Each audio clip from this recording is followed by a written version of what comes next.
Opinion Salem Vijayaraghavachariar the Lion of South India unspecified currency A unspecified currency A unspecified currency A unspecified currency A unspecified currency S A unspecified currency degree A unspecified currency A unspecified currency A unspecified currency degree A unspecified currency A unspecified currency A unspecified currency A unspecified currency unspecified currency A unspecified currency unspecified currency A unspecified currency unspecified currency A unspecified currency A unspecified currency A unspecified currency unspecified currency A unspecified currency degree A unspecified currency OEA unspecified currency A unspecified currency A unspecified currency A unspecified currency unspecified currency A unspecified currency A unspecified currency degree A unspecified currency registered A unspecified currency pound A unspecified currency A unspecified currency degree A unspecified currency A unspecified currency superscript 2 A unspecified currency A unspecified currency A unspecified currency unspecified currency A unspecified currency A unspecified currency A unspecified currency A unspecified currency degree A unspecified currency unspecified currency A unspecified currency unspecified currency Bhagavad Gita, Chapter 3, Shloka 21 What a great man does is followed by others. People follow the example he sets. We don't know or haven't heard of many great women and men of Bharat. It is a travesty of history that we have whitewashed the deeds of many great women and men in the zeal to promote a few chosen ones. Now is the time to learn about such great people and follow their examples. Salem Chakravarti Vijayaraghavachariar is one such forgotten hero. Sri Vijayaraghavachariar had become almost an institution. He was a great patriot and a great fighter for India's freedom. It was under his presidentship the Congress adopted nonviolent non-cooperation as its creed. Sri Vijayaraghavachariar had great belief in the doctrine of nonviolence and he applied it to the affairs of the world. I know that he had a soft corner for me in his heart. Mahatma Gandhi's tribute 1 to Salem Vijayaraghavachariar was the pride and glory of South India for the past 60 years. He was one to whose undaunted courage and parliamentary skill India owes a very great deal. Nurtured in the traditions of civil liberty as expounded by the political philosophers of the 19th century, he was its greatest exponent and defender among all Indian politicians throughout his life. I remember with what persistence he pressed for the incorporation of fundamental rights in the Congress Declaration which finally was incorporated at Karachi. C. Rajagopalachari to Rajaji, November 1950 Nanan Sri Vijayaraghavachariar was a Sanskrit scholar of repute in a village called Ponvalandakala. Thursday translates to where gold bloomed on fields, simile for a very fertile place, village near Maduranthakam in Chengalpat district. He and his wife, Smt Kanakavali, had 12 children. Chakravarti Vijayaraghavachariar was born the second son of this couple. Achariar was a very intelligent, high-energy kid with fantastic leadership qualities. He and his band of friends created a ruckus in the village, hunting mangoes and coconuts from the groves that dotted his village. Achariar had a fantastic memory even as a kid, which helped him excel in his Pathashala while doing Vidhadhyayana, learning Vedas.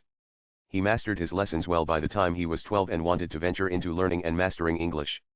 Vijayaraghavachariar wanted his son to become an even greater Tamil and Sanskrit scholar than he was and disliked the idea of his pursuing English. Achariar's thirst was so acute that he won a tough battle convincing his father to stay with his uncle, a Tahsildar in Maduranthakam, to join a local English school. The school saw the spark in him and offered admission with a scholarship. The fact that he started his education late didn't matter as the spark in him propelled him to secure distinction in everything he took up, and he was given double promotions to catch up with time. In 1870, he matriculated from Pachiappas High School, Madras, ranked second in the Madras presidency.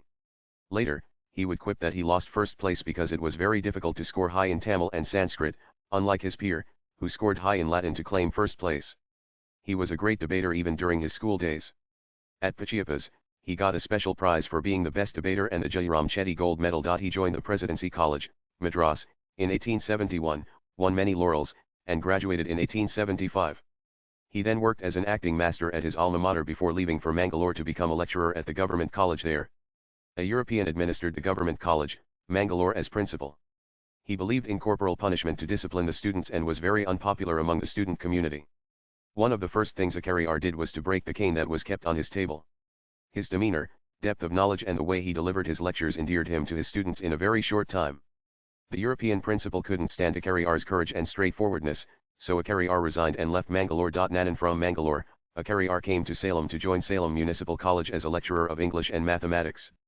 A little later, the legal bug bit him, and he took the pleader's license examination as a private candidate to qualify as a first-grade pleader, and started working in Salem as a lawyer.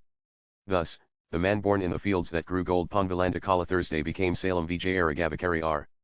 Within 2 years of entering the legal practice, he was so popular that in 1882, he became one of the 8 elected members of the Salem Municipal Council.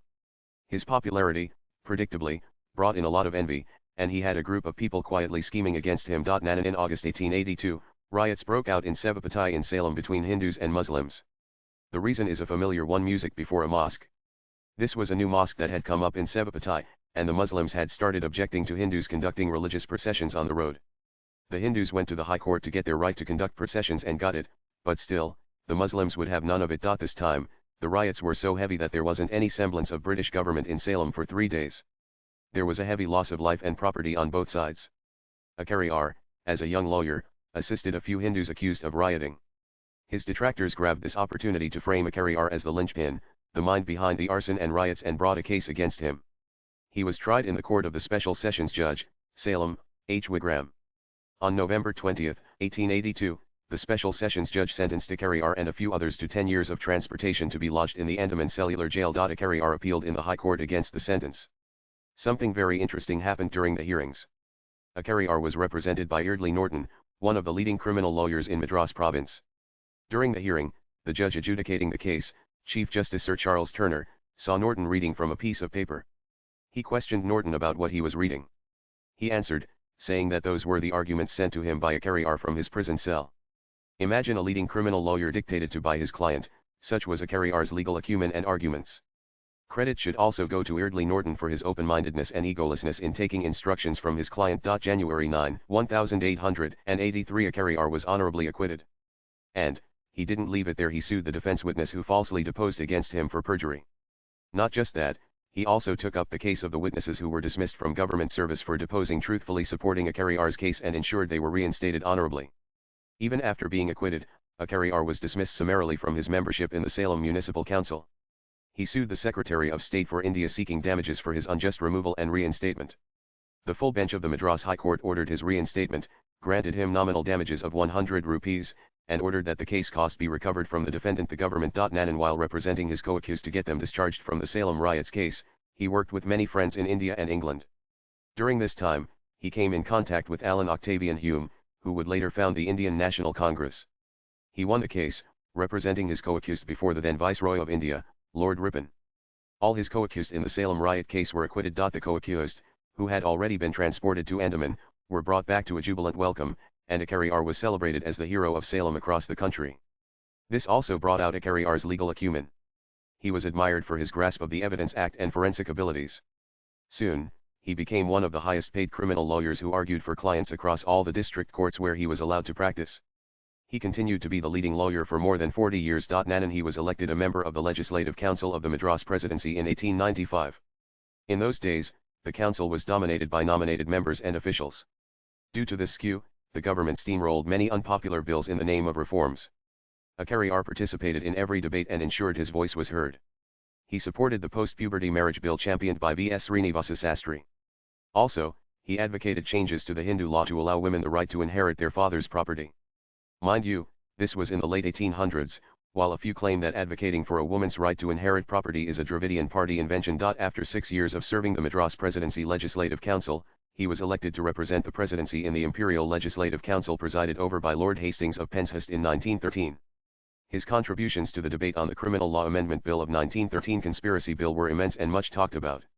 The Press Act of 1910 amendment was another instance where Achariar showcased his splendid legal and debating capabilities in the House. Nanan, some believe that Achariar wrote to A.O. Hume advocating a union of various organizations across India under one umbrella with a political outlook. This later became A.O. Hume's conception, the Indian National Congress.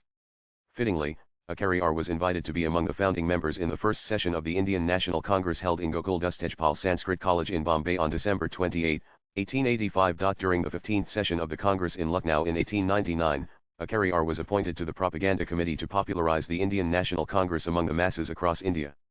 After the Surat Congress, Achariar went with the Bal Gangadhar Tilak nationalist faction and decided to stand aloof from the Congress.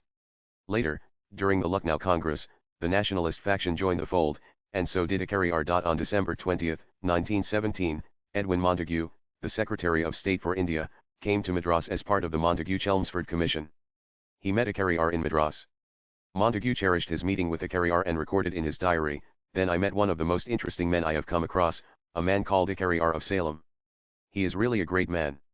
He was a member of the Municipal Council, and was sentenced to 10 years rigorous imprisonment for a Muhammadan Hindu row that occurred in his time. The government dismissed him from membership of the council. He appealed, won his appeal and was acquitted, brought actions for perjury against the witnesses and got them condemned, sued the government for wrongful dismissal and got damages. He is an astute thinker. He objects very strongly to all forms of imprisonment without trial. I think he is on the right lines in these things.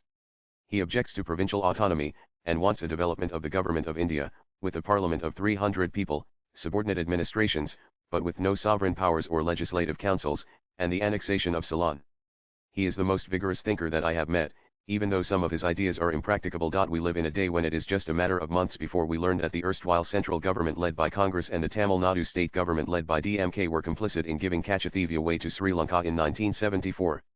Here, we have evidence from as early as 1917, when there were voices in India advocating that Sri Lanka be an integral part of India. And when Gandhi visited Madras, a group of leaders including Acharya met him at the residence of Kasturi Rangaiyengar.